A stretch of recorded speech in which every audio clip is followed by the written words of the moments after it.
Hi friends, welcome back to the channel Unbox Live with Nikita and welcome to the another episode of Real Talk Tuesday। इस video में आज हम बात करने वाले हैं 6 recommendations for self help book in 2023।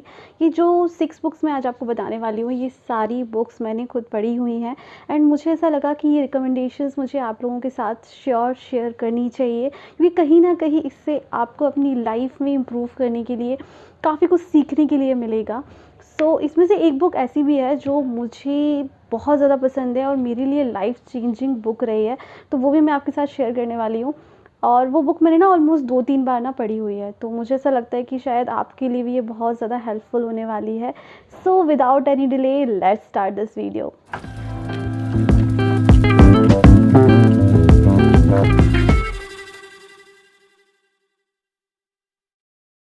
आज की रिकमेंडेशन में मेरी फर्स्ट रिकमेंडेशन है lean in by Sheryl Sandberg, the international best seller book. इस बुक ने मुझे बहुत ज़्यादा हेल्प की है प्रोफेशनल लाइफ में वुमेन साइकोलॉजी को समझने के लिए। हम डे टू डे लाइफ में अपनी किस तरीके से डायलेमा फेस करते हैं या किस तरीके से चैलेंजेस फेस करते हैं और किस तरीके से हम उन्हें ओवरकम कर सकते हैं, ये बुक उस चीज़ के बारे में है। और ये बुक ना आप जब इसे पढ़ेंगे ना आपको ऐसा लगेगा कि यार ये चीज़ तो मेरे साथ होती है, ये चीज़ तो मैं अपनी प्रोफेशनल लाइफ में कहीं ना कहीं फेस करती हूँ।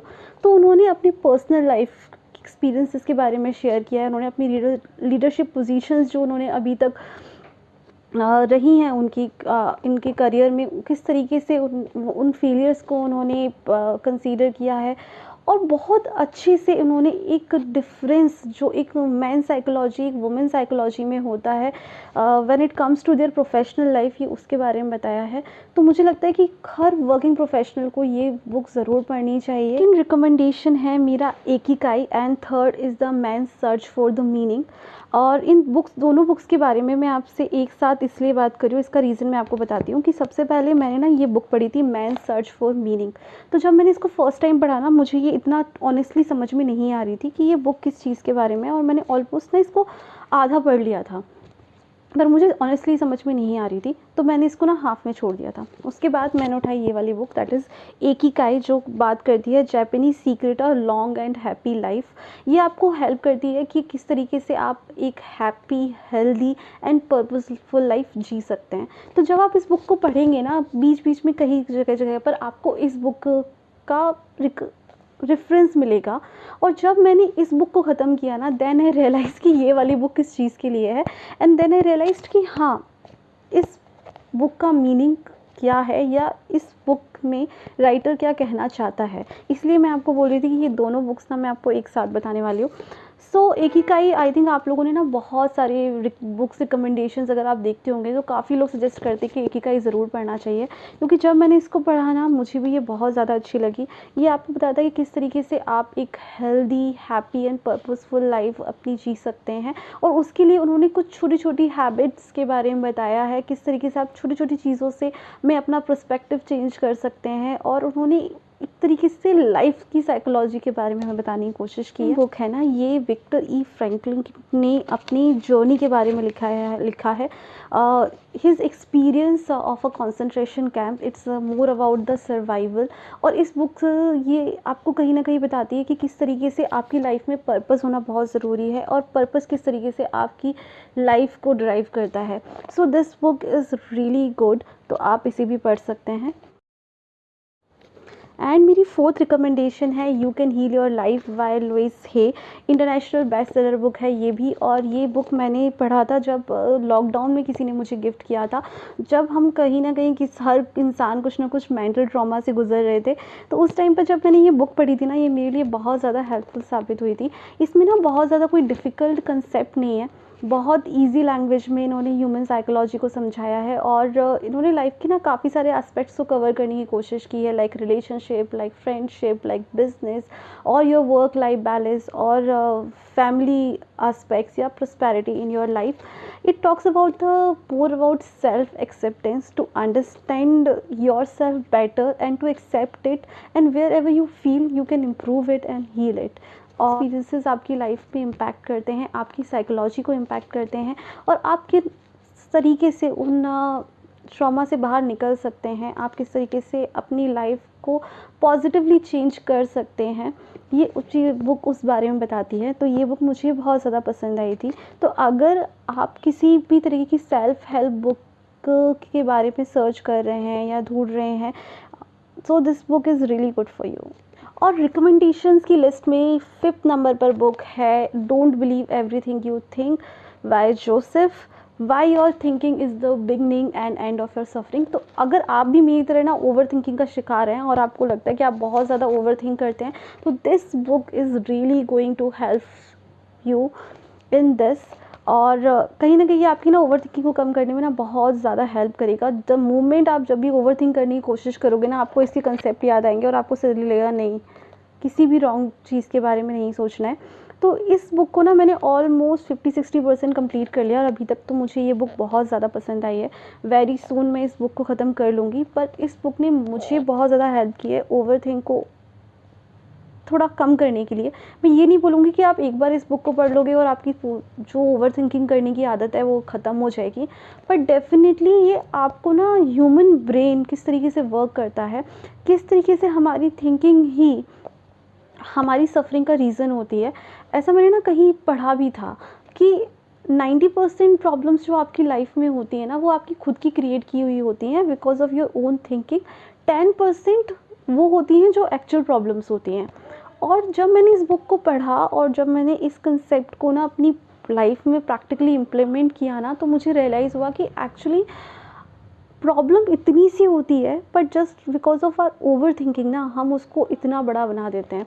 तो कहीं ना कहीं इस बुक ने मुझे बहुत ज़्यादा हेल्प की है ओवर थिंकिंग को कम करने के लिए। तो अगर आपको भी लगता है कि आप बहुत ज़्यादा ओवर थिंक करते हैं और आप इसे ओवरकम करना चाहते हैं, तो this book is definitely for you guys.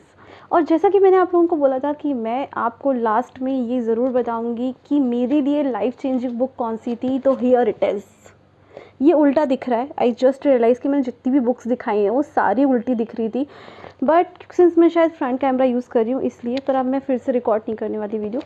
इस बुक का नाम है the subtle art of not giving a, बाकी तो आप खुद से पढ़ सकते हैं। पर ये बुक मुझे बहुत ज़्यादा पसंद आई है। मतलब अभी तक मैंने जितनी भी बुक्स पढ़ी है ना सेल्फ हेल्प के लिए या किसी भी चीज़ से रिलेटेड, ये बुक मेरे लिए बहुत ज़्यादा स्टैंड आउट करती है बिकॉज इतनी ईजी तरीके से इन्होंने लाइफ को समझाया है ना और लाइफ के कंसेप्ट्स को ब्रेक डाउन किया है ना, आई थिंक कोई राइटर नहीं कर पाया। ये बुक ना आपको बहुत ज़्यादा ईज़ देती है लाइफ में।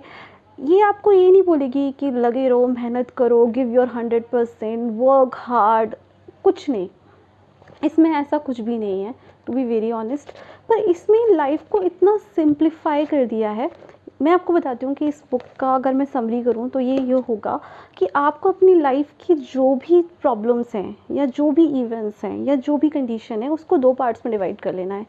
एक जिसको के लिए आप एक्चुअली में केयर करते हो, एंड द सेकेंड वन कि कुछ हो भी इस चीज़ के बारे में ना तो मुझे फ़र्क नहीं पड़ता, या कौन सी चीज़ें ऐसी हैं जो मेरी कंट्रोल में हैं या कौन सी चीज़ें ऐसी हैं जो मेरी बियॉन्ड कंट्रोल हैं।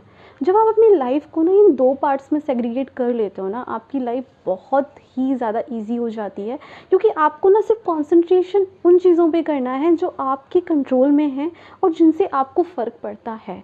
क्योंकि जो चीज़ें आपके कंट्रोल में नहीं है या जिन चीज़ों से आपको फ़र्क नहीं पड़ता है उन पे आपको कंसंट्रेट ही नहीं करना है।